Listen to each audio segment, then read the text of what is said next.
Okay, let's start. Thanks everyone for coming. It's a pleasure to introduce Pancho, who I think everyone here knows. So Pancho has a wide background, biology, agronomy, and crop physiology. He has his first 2 degrees from here in Mexico, Ciudad Juarez and Nuevo León. And then he did his PhD. We supported him through the Masagro initiative to take a PhD at the University of Nottingham in the UK, where he specialized in lodging with one of the world experts in that area. And he was part of the first generation of PhD students, supported by Masagro Trigo, along with Carolina as well. So we brought them back. So through that initiative, Francisco's been at CIMMYT since 2011. But before that, he lectured in biology at the University of Ciudad Juarez and was an assistant researcher at the agronomy faculty of the University of Nuevo León. His main area of expertise, as I mentioned, is lodging resistance, but since he joined CIMMYT as staff in 2017, he's been coordinating the collaborative activities with Masagro Trigo in terms of breeding, and that's what he's going to be talking about mainly today. And his aspirations are to improve livelihoods and food security through crop improvement and natural resource management. That is great. So, over to you, Pancho. Thank you very much, Matthew. Can you hear me properly? Okay, if I speak like this? Yep. Okay, thank you very much for coming on your precious lunch hour. So I appreciate that. I don't know who thought about this time to giving seminars, but anyway. As Matthew said, I'm going to talk about the collaborative activities that we've been doing in Masagro Trigo since 2011 that the project started. But I started working in these activities in 2017 when 2016 a little bit when I was a consultant, and then 2017 as a staff. So basically, all these activities are aiming to support the wheat value chain and to some extent in Mexico, targeting Mexico. A little bit of the outline I'm gonna give, or I'm gonna focus my presentation. Basically, what's been done in the past, a brief comment about that, and what is the current situation with wheat in Mexico. Strategies to improve wheat in both CIMMYT and INIFAP programs or wheat improvement programs, targeting Mexican growing wheat areas with the material or the new germplasm that is being developed by the 2 institutions, and supporting the Mexican wheat value chain, specifically promoting new varieties or the use of new varieties and the seed reproduction or multiplication. I'm going to give you the main outputs that from the last 2 years. I didn't go that much back in time. I'm just talking about the last 2 years because I thought it's the most relevant. And the next steps, or what is the ongoing thing or future work that we're gonna keep doing. So basically, we have a precedent of the Green Revolution, and this is a big thing. We cannot challenge it because the benefits that the Green Revolution brought to the wheat productivity were big, no? But nowadays, we have a lot of challenges, and that big steps or that we need to do in the future can be compared to the big steps that were done before during the Green Revolution.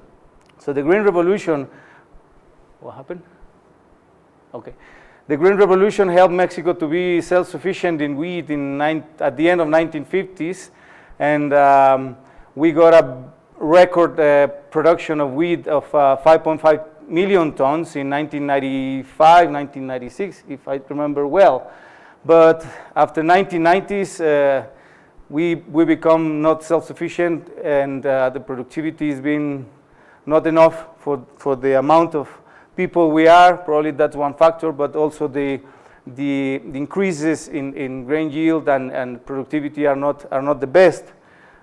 Basically, with this slide, what I want to show is what the data said in the last 10 years or more than 10 years in terms of imports, consumption, production, and exports in terms of wheat. We can see that we import a lot of grain. It's not only grain; it's also flour, and we are importing that from different countries, especially from the United States. And then we have the production, which it doesn't have a clear trend. It's a kind of stagnating in time. So it's related to the change in harvested area, but it's also related to the grain yield in Mexico. The trend in grain yield, I mean, you can see the R square here is not that strong. This is for the last decade probably, but the trend is not enough and is not helping at all. We have successful cases like the Yaqui Valley or the Mexicali Valley, where the productivity of wheat is very, very, very good. But in the rest of the country, we still have some land that we can use for wheat production, and is not efficient, or the production is not good, or the competitivity with other crops is not enough. So it's not being used for these purposes. But anyway, grain yield is an important thing. It is one of the main priorities of any breeding program in wheat. Other challenges in the current situation is the climate change.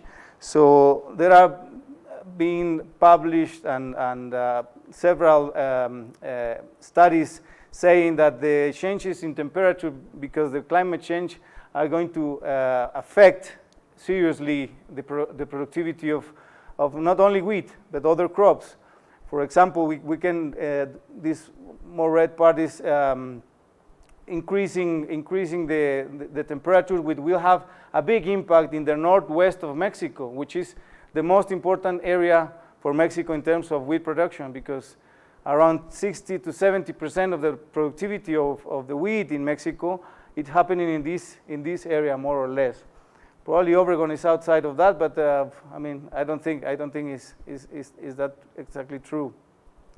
We're going to have more rain in some places, and we're going to have less rain in other places, like central Mexico, for example, where productivity of wheat needs to be improved.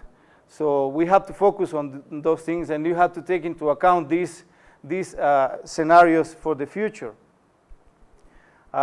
These modelings, by the way, people from SEP participate on that or develop, Diego, Kai, etc. So, and basically here there are two scenarios for negative impacts or positive impacts in some little cases for grain yield or the yield change in Mexico. Basically, it's two different ways of modeling based on, they put a baseline of CO2 concentration. So this is lower than this one, and then they add, if I'm correct, temperature, rainfall, and other kind of, well, I think that's the data you include on the modeling. I think it's more complex than that, but they can explain better. But basically, what we're going to have, it's changes in yield, in most cases negative for both kind of production environments in Mexico, which are irrigated and rained. So negative impacts on grain yield are expected or are imminent for the future. This is towards 2050, and it's being published already. So basically, and taking into account all these difficulties ahead for the wheat improvement, in Masagro Trigo, we try to get the torch from the past, because this is not something new. This is something that is being done before, but we are trying to focus our efforts based on the new challenges we are facing right now. So basically, the information I'm going to give you is based on the strategies CIMMYT and INIFAP follow in order to develop a new germplasm that it will be used as platform for the new varieties in the market in the wheat value chain in Mexico. And obviously, we have to target growing wheat areas of Mexico.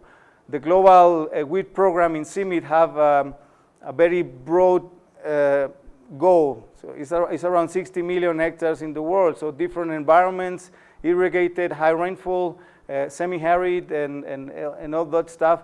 But the lines we develop here still being suitable for the Mexican environments, which are some of those I already mentioned.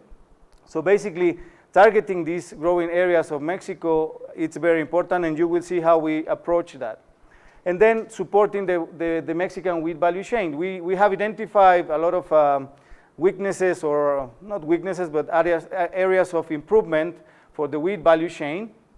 And we are working in one of those very strongly in that. And is the promotion, or the adoption, or trying to accelerate the adoption of new varieties in the different regions or growing regions of wheat in Mexico. But also we are trying to interact with other actors in the wheat value chain, like consumers, producers, business companies, or milling companies, or processing companies, etc. So we have been very proactive on those things. Obviously, budget is not the best for us, but we do what we can. So going into the strategies for wheat improvement, basically what we in a broad sense, what we follow is the developing of two kinds of materials: pre-breeding materials with a physiological approach, which is led by Matthew, and the wheat improvement program, which is led by Ravi, with certain differences that are very important. For example, for pre-breeding purposes, we focus on yield potential traits, not only yield per se, but a lot of traits that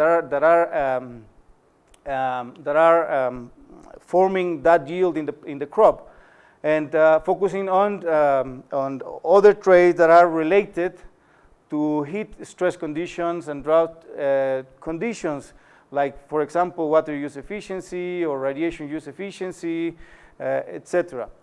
In the bred wheat improvement pipeline, they focus on yield per se, but also visual quality of the grain, and that the grain yield should be stable, so stable lines, and they focus a lot on resistance to diseases, durable resistance, or the use of different or several genes together in order to give resistance to different disease for a long period of time, like rust, septoria, fusarium, kernel band, and others. But also they phenotype for grain quality, the best lines, or the candidate lines, the advanced lines they got at the end of the breeding cycle. So they phenotype for grain quality, which is a very important trait, or very important characteristics when we talk about the wheat value chain in Mexico, because that's a little bit out of order in the market. If you go and see what the milling companies want, is not what the breeders is delivering, because the milling companies don't know what kind of quality those varieties have, or they don't even are aware of new varieties. So they are working with old varieties that are not very efficient and most of the times the producers are the ones facing the negative effect of this. Also, they have a very important phenotyping platform for grain yield under different environments, and that's a step ahead of when we go to INIFAP to collaborate and deliver the germplasms. You will understand that in the following slides. So basically, that's the core of these two main strategies. Obviously, there is INIFAP wheat improvement program, which is focusing in irrigated and rain-fed. But the rain-fed program, they have their own materials. They develop líneas that in Spanish we said para temporal or for temporal, because Mexican is very tricky, you know, and normally lines that are coming from CIMID are not very suitable for those environments. So they have to do their own crossing and their own developing of material, and they are being a bit successful on that, and we have some examples in terms of varieties that I will mention after. So basically the strategy that we follow in terms of physiological approach is we basically based in a crop design. So we explore or determine traits based on modeling and conceptual models for yield potential, for heat and drought. And I'm not going to go very into that because that's a field for Matthew. And this seminar is for other purposes. But anyway, the strategy is that. So we have to look at the crop design. Then we have to explore the genetic resources we have, what we have in terms of the genetic diversity, and we explore different kinds of backgrounds, as you can see in the slide. Then is the phenotyping phase, where we play with new tools, old tools, and we try to find the best and more efficient high throughput tools in order to screen our materials and be able to have information to do genetic analysis, for example, that is Siva Sukumaran leading this part, but also to have enough information for the crossing and the selection and this, deciding which parents we're going to cross with what, based on those traits that we determine in the beginning. And the purpose here with the lines we develop is, well, we can evaluate the genetic advance of these lines against key checks, but also the desired situation is that these lines go to the breeding programs in order to be used and be exploited for what they were designed. And this is something that we are trying to do with the national research system in Mexico, in this case with INIFAB. We are sharing this material with them, and then they can evaluate, they can select, or they can further cross these materials in order to develop new material for their particular regions. As I said, we use high throughput phenotyping, remote sensing, and a lot of tools. We have manuals, and we have a lot of tools that have been proved to be useful, and others we are still working on. But it's something challenging sometimes, but it's something very interesting. The pioneering of new tools in physiology program. Then on the other hand, we have the bred wheat breeding pipeline. Yeah, they have a pool of genetic diversity. They have a lot of parents already with some genetic advance in grain yield. So they play with this parental diversity they have in their closing blocks, but also they explore new genes and traits and new germplasms. I think Masahiro can say something about that if you ask. Matthew as well. And based on that genetic pool they have, so they design crosses. They do more or less something similar to what we do in pre-breeding, but this is more focused on the other core traits, which are the ones I mentioned: high yield, disease resistance, etc. And they manage a very large population, segregating population. So their operation is very big, and the efforts are really challenging. But so far it's been successful, and every year, by using the shuttle breeding that is being used in CIMID for a long time, they can do simultaneous selection for multiple traits, and then end up with phenotyping like 1,000 or 1,500 different lines that are the best of the best at the end of the cycle. And those advanced lines are the ones we following up with the collaborative research we've been doing with INIFAB. So basically, I have to coordinate this this workflow, I mean, from outside, because I'm not a part of the of Ravi's group, but I'm working closely with them. I do selections, I do all the stuff, but what I'm more interested in is in the advanced lines they got, because are the ones we send to INIFAP, and are the ones are the platform for the irrigated wheat improvement in INIFAP or in Mexico, basically. So some of the results, I'm gonna show some of the results for these advanced lines. So these advanced lines should be disease resistant, high yielding, stable, and etc. Good quality. So basically, what I'm going to show you in the next slides is the characteristics of these lines that we are sending to INIFAP. Yeah. So far, you have any question through here? You haven't get lost? No? You follow? Okay. So basically, what I'm presenting here is 2 years of data. Basically, I think this year was around 1,400, and then this year it was around 1,600 lines, which were screened for, in this case, for yellow rust, and this screening is done in Toluca. So far, most of the lines are resistant, and you can see here, because the severity of the disease is below 5% in most of the cases. So that is good.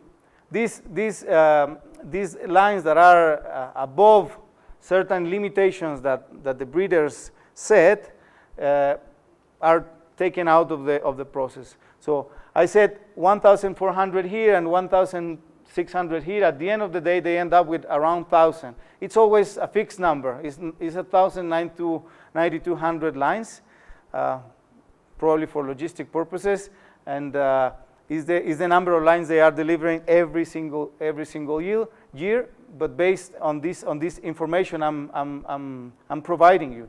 So leaf rust is the same case. We have good lines, most of them.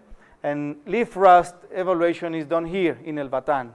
Yeah, so we have the candidate lines that we call in the back of this building, and they do the screening there. On the other hand, we have the pathology program led by Pawan, which they are evaluating two very important diseases, Fusarium and Septoria. In this case, Fusarium, which is affecting the spikes, and which could be very, very negative. They are also making screening of that and evaluating the lines. The resistance in terms of Fusarium is a little bit different in terms, I mean, if you compare with rust disease, because it's more challenging to breed for Fusarium. So basically, they also compare the different lines with different resistant lines or susceptible lines, and then they decide which information or which of these lines are suitable for the nursery we're going to send to INIFAP. It is important to mention that these candidate lines are the platform for the international nurseries, most of the international nurseries that are sent abroad worldwide. Yeah. So, but in this case, one step before the international nurseries are designed, are sent to INIFAP, because we want to INIFAP to explore this material and let them to decide which material is good for them, is good for their environments. Yeah. So far, 50% of the lines are very good in terms of Fusarium, so that's an important thing. In terms of Septoria, it's more or less the same situation as Fusarium, and we also compare with different resistant and susceptible checks, and this information of the less susceptible lines is very important for Ravi, for Julio, for Leo, for all the group of breeders, and to decide which lines are going to INIFAP or which lines are going to the international nurseries. With quality, we had before Carlos Guzman, now we have Itria, and we've been working very closely to that, because this is something very important for the wheat value chain in Mexico. So it's something that we have to focus on. And as Carlos discussed it with me before, the fact that you find end-use type 5, for those who don't know, end-use type 5 is like something we don't want. It's something that is not entirely useful. You can mix it with other type of glutens or wheats, but this is not very useful. So normally these types are going to the pigs or to the cows or whatever to feed animals. Yeah.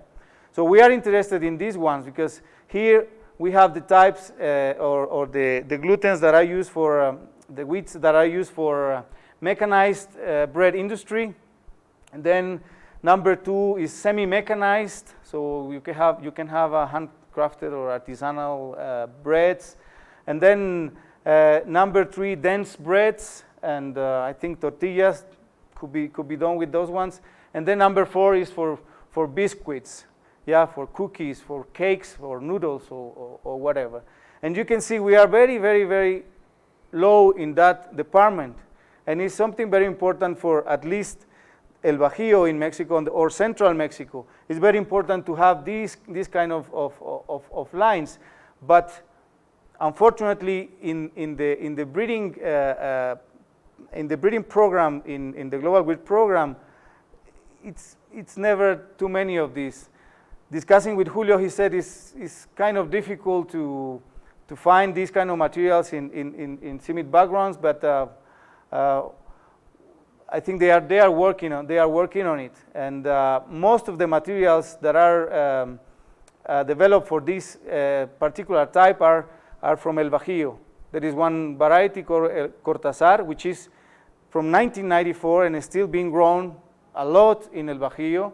And it's susceptible, it's not efficient, it doesn't have the genetic advance that the new lines have. There is now a new line, Faisan S 2016, it's a soft wheat as well, and producers are not really willing to use that variety. But anyway, INIFAB is working, is making some efforts on that, but also in CIMMYT. We can see some improvement from one year to another one.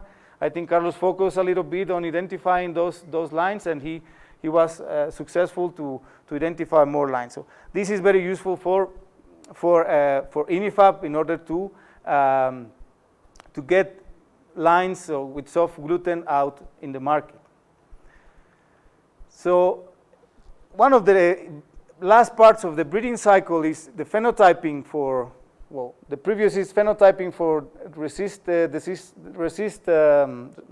resistance and quality in candidate lines or advanced lines. But the other thing is to put those lines also under different environments in order to see the differences in grain yield with important checks such as Borlaug. Now I'm just presenting irrigated environment because it's the one of interest for Mexico, no? Because they have their independent program for grain wheat improvement. So basically what I want to show here is a comparison between the lines that we are sending to INIFAB with checks like Borlaug or Cachou.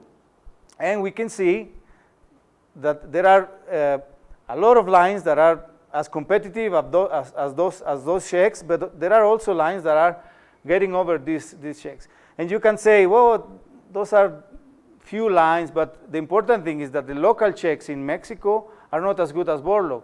Or Borlaug doesn't perform as good as Borlaug performs in the northwest, which is the environment it was selected for, in the other environments in Mexico.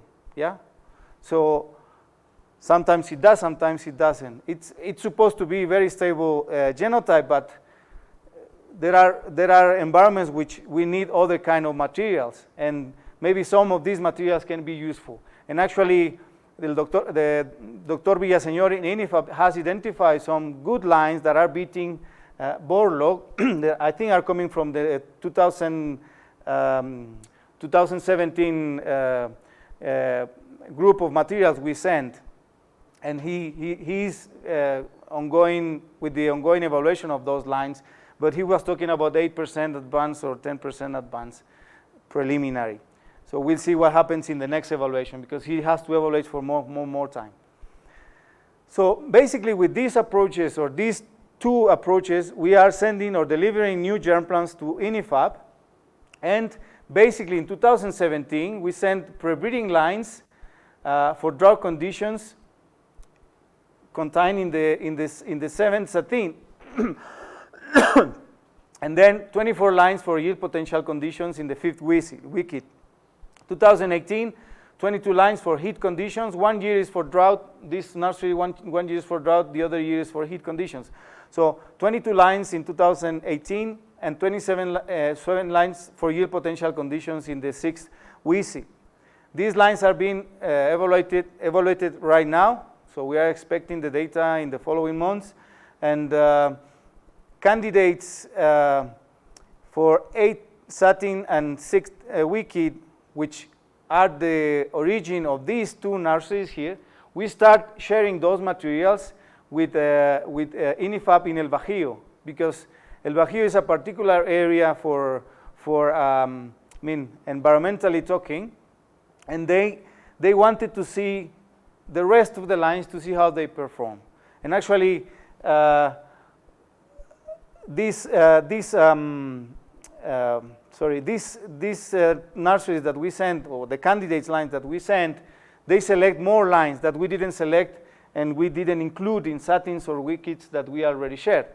So that's an important thing, because maybe in the future some of these lines they will be make use of them crossing, or maybe advancing, we hope crossing them with other material, interesting material in El Bajío. So recently we share also segregating material, because they requested, they want to see F5s, F4, F5s, and to see how they behave or how they can select this segregating material in their particular environment. Yeah? I don't know if I'm okay with time. Who is taking the time? No one? Should wrap up within 5 to 10. Okay. Then in terms of breeding lines, so every year we send 1,092 candidate lines, and I already said a lot about that, no? So focusing in the other aspect that I put on my outline is the growing wheat areas of Mexico. So I already said we focus on two types of environments, irrigated and rained, and INIFAB had this evaluation platform that is across the country, and they are able to evaluate lines in different growing regions, and they can say, or they can select for particular regions or lines that are stable across different growing regions. So it's very important. So for irrigated conditions, we share visits and candidate lines, and then they build themselves, and in INIFAB program, they build the national grain yield trials that they call entries. And then they have also the other part of the program, which is range conditions. We normally send satin to see if we can get some impact on those matters, but they have been selecting some lines, but we haven't seen if those lines are making it up or are making it or not. This is the national grain yield trial for rain conditions, and you will see where are the rain conditions and where are the irrigated conditions. We also start working last year with hubs in order to send some experimental material to see how it behaves in the hubs, but also the new varieties in order to spread it out and see how they perform in different crop managements, which are sometimes poor if we compare with areas like Sonora, for example, or the Yaqui Valley. We've been working for some years already with farmers' fields in the Northwest, in the Yaqui Valley, and this is a platform for releasing some of the lines or some of the varieties that are new right now. For example, Ceneb Oro, which is durum and was released in 2017, and Ciano, which is it's a gluten medio. I don't remember how do you say gluten medio, Itria? Yeah, well, medium.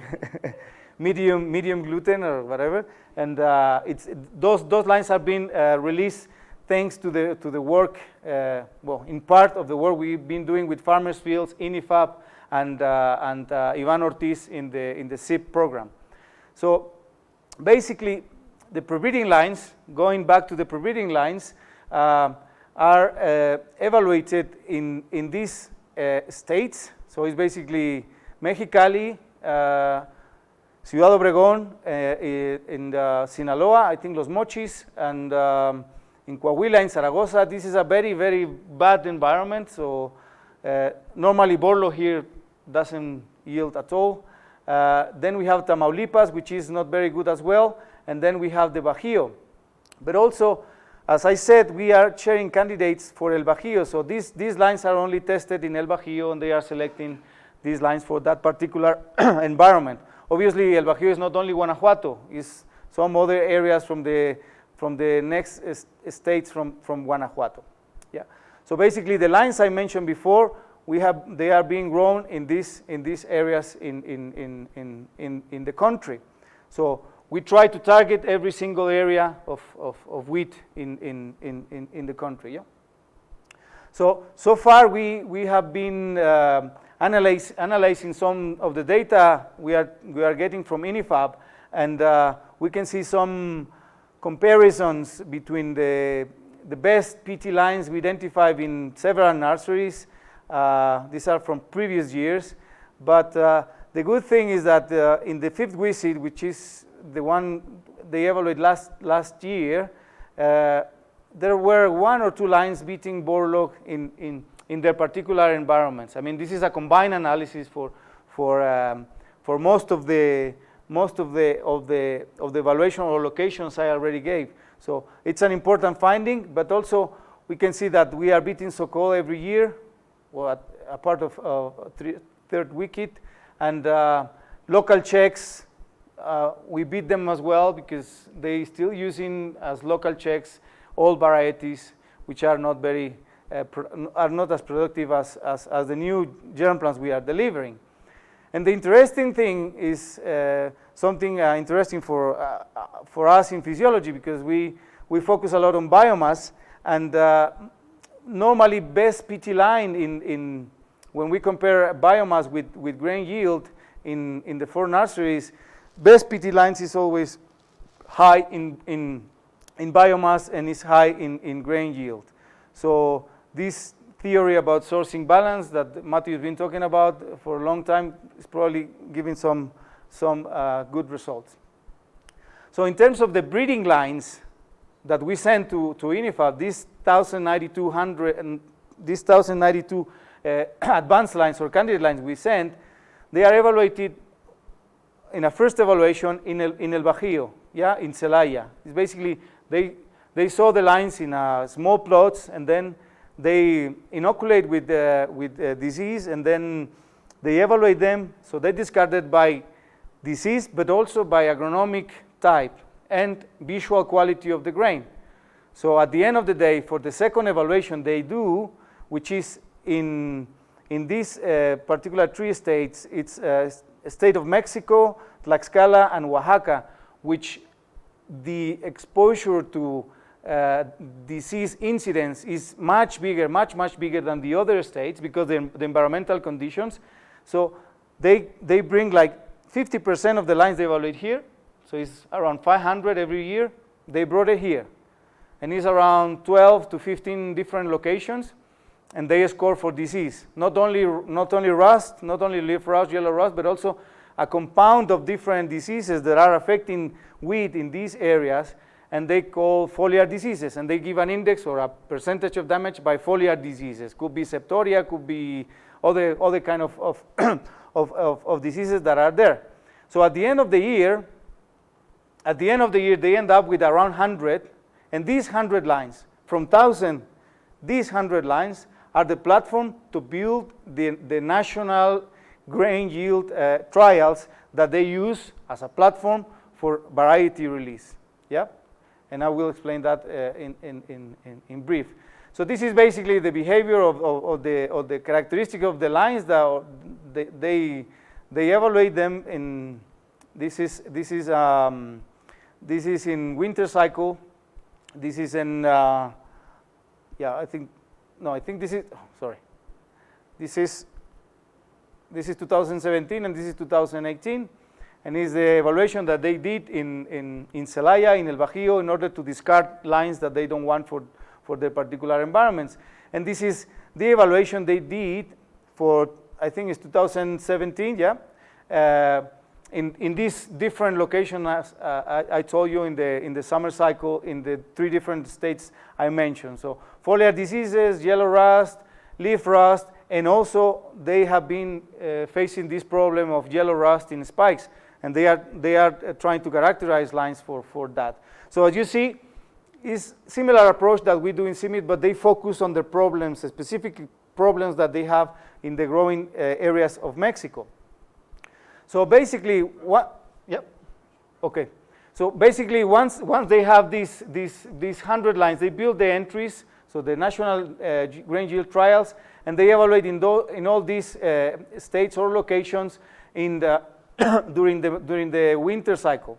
But then they also put all the trials in the range conditions in these 3 states. So basically, they do this for like 2 or 3 years. They select the best lines, and then they, I mean, one line that is selected for a varietal release, it's been evaluated like 70 to 80 different locations. Yeah, so that's very important. They use tools to aid in the selections, like AMI. For example, they try to identify high yielding and stable genotypes. Stable genotypes, like, well, closer to the origin, all these genotypes are the stable ones, but not the most yielding. But sometimes it's good to select a stable genotype rather than high yielding. You can group, you know, the different locations and decide which lines could go to that locations, and also the length in this direction. The length of the vector can tell you which of the genotypes are better for this particular environment. So those tools are important, and they are using it, and it's a good aid in the selection. So selected germplants in terms of the collaborative research with INIFAP. 13 lines for yield potential conditions in 2017, 15 for the same conditions in 2018, and 7 lines for heat conditions. In terms of breeding lines, 30 lines, more or less, is a fixed number every year. They got 30 lines, and they put it in the national trials, and then they evaluate for like 2 or 3 years, and they end up selecting candidate lines, like in this case, 2017, they selected 8 lines for irrigated environments. 2018, 7 lines for irrigated, 6 lines for rainfed, but these ones are in further testing. So the purpose in the hubs, I already said that we want to see how the new varieties can be spread out and can perform in different environments, poor environments, especially in these areas, in El Bajío and Valles Altos. We focus a lot in the Yaqui Valley with farmers there, because they are very advanced, and it's a good opportunity to test lines. So this is more or less the conditions that the hubs that we'll be working on are producing the crop, no? So it's not the best, so we want to see how the lines behave there, to see if they can yield more. So these are some of the results we get for farmers' fields in trials in the Yaqui Valley. So we got good comparison with the best lines. These are recent lines, a part of Cirno, which is susceptible already. But we have interesting results in all these areas. We also check quality, because we want to see what is the quality of these lines, because they're going to use this information to decide which line is going to be released. And last, but one of the most important things that we are involved is the Mexican wheat value chain, supporting the wheat value chain in Mexico, and we focus on seed production. So pre-multiplication is basic seed, so it's a quality of seed that is produced by INIFAP. INIFAP doesn't have the infrastructure to do it, but they have to do it because no one else do it. And then, so we are trying to collaborate with them in order to see how we can improve this or make it more efficient. And also, the multiplications in a more large scale. We need big volumes of new seeds in order to impact the growing areas of wheat in Mexico. Basically, so far in 2017 and 2018, we've been able to produce 177 tons of certificate or registered seed. For those who do know the seed system in Mexico, you have original seed, which is with who belongs the registry of the variety, and then you have basic seed. Everything should be under the rules of SNCS, which is the system of seeds in Mexico, and then you have registered seed, which is some good quality, but then you have certificate seed, which is quality to sow and produce grain. Yeah, different prices, different processes, and different volumes as well. So it's very important to get into that. These are the regions we've been working. You know, we focus also in the same areas more or less as we focus for the delivery of new germplants.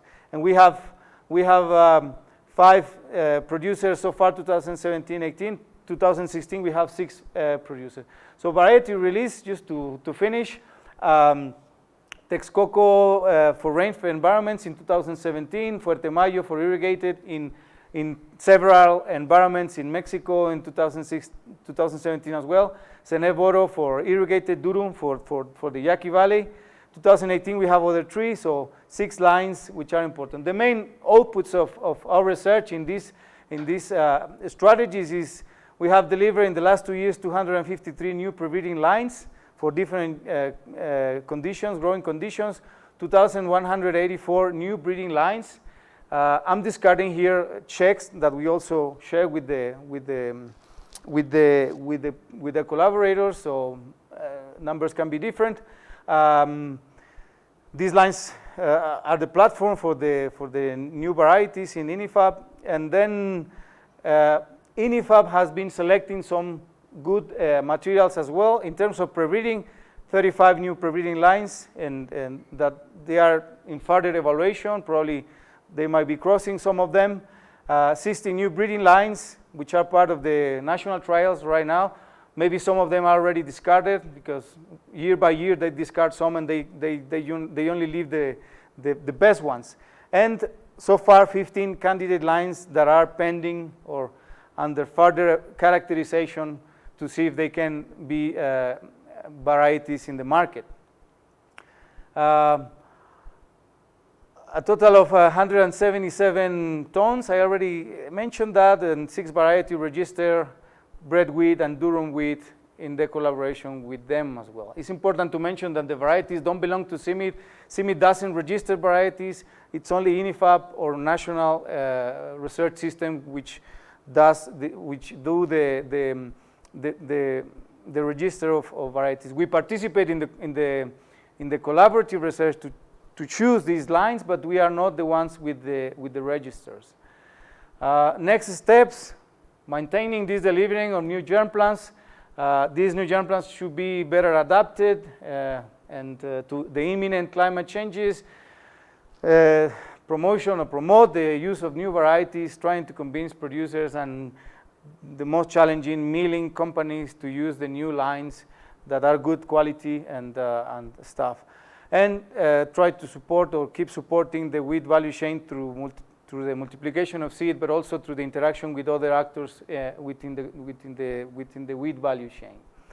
Collaborators, all the scientists in CIMMYT, INIFAP, all the researchers as well, scientists, and also wanted to mention the companies which are working with us in the seed or supporting of the wheat value chain with the seed multiplication.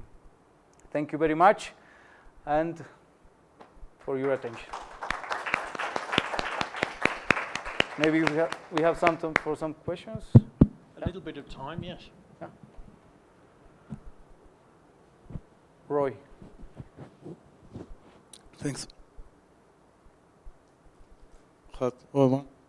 Yeah. You hear me? Yeah. Okay. Thank you, Pancho, for the presentation. 2 questions. First, you talked mostly on bread wheat. Yeah. So can you say something about durum wheat, how it's related to the Mexican market, or how much do you put effort? There is one thing with durum wheat. Yeah. Okay. Just ask the other one, and the second one is the main gap you mentioned, I think, is the fact that in some harsh environment, they still grow very old varieties. Yeah. So can you like put the finger on what you make different in this program that will enable it to change? So what is the bottlenecks that you try to break in order, I don't know, is it extension services that will deliver, or are the bottlenecks that prevent so far, let's say in the last decades, the good varieties to go ahead and succeed in those, to be adopted? Okay, I'm going to start with the last one. In terms of closing that gap of using old varieties, what we are trying to do is that germplants that we are providing to the national system is actually in the market. But sometimes it's not. I mean, we have the successful case of the northwest of Mexico, Mexicali and Sonora and Sinaloa a little bit, mainly durum, yeah? So, but in the rest of the country, where we have some potential to produce more wheat, milling companies are deciding which varieties are grown. And sometimes I have been with them and asked him, do you know this variety? Do you know this variety? Do you know this variety? And they don't know. They don't even know the name of the variety, so they don't know the quality of the variety. And they judge the varieties by the quality. Yeah? The other thing, that's one thing, and that's a big challenge for the wheat value chain that we have to fix it, and we are working on it. But it's difficult for the breeders, for example, when someone in the market or some other actors in the wheat value chain, they said the breeders choose the material they want, but that's not actually true. They choose the material is more suitable for the environment, but that thing is not understood in the other side of the wheat value chain, you know. So that's a very So very the connection between thing. breeders Yeah. and the milling companies. Most of the problem is in the communication of the actors in the wheat value chain. That's one thing. And what we are trying to do with this is to promote those lines and tell those guys, look guys, these are new varieties, are more advanced in yield, are more stable, are more resistant to disease. So your inputs or the economy of these varieties is better than the ones you are cultivating. And for the durum wheat, we are doing something little. We are not very focusing a lot on durum wheat because Mexico is very successful in durum wheat. We export like 1.5 million tons of durum wheat, but still we are promoting durum wheat varieties because we want this to keep in the same, shape. Yeah. Gillian. Yeah, I'd like to follow up on your first remark on the bottlenecks in the value chain. I'm not an expert there. Mm-hmm. I just say I'm just it's just a comment. Wouldn't it be a good idea to involve those downstream value chain actors in the whole process? Yep. From at a much earlier stage, because that way you would ensure a much bigger buy-in. Perhaps some of the varieties might be really well adapted to the environment and give good yields, but have certain characteristics which the milling companies say, yeah, forget it. We're not going that way. Yeah, you're absolutely right. It would help if you. Yeah, you're absolutely right, but they are not willing to get closer. I've been in this symposium in Mazatlan every year for the last 3 years with producers. Milling companies don't show up. They don't want to know anything about producers, and that is a big forum for producers to expose their ideas and to be heard, and they don't go. It's like 400 to 500 producers from all around the country. And last year I organized, a forum, a kind of panel, trying to address those issues, but only Bimbo came, and with a guy that we know, but Munza wasn't there, Trimex wasn't there, even the Canimol wasn't there. So it's difficult when the communication is not, strong. There are successful cases like Mexicali and the Yaqui Valley where this actually works.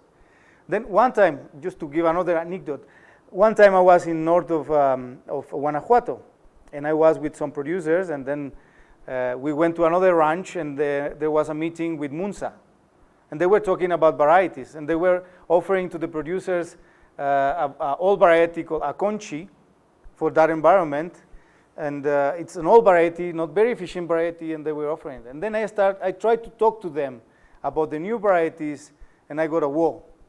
Like, they don't talk at all. Yeah, I mean, the other irony is that,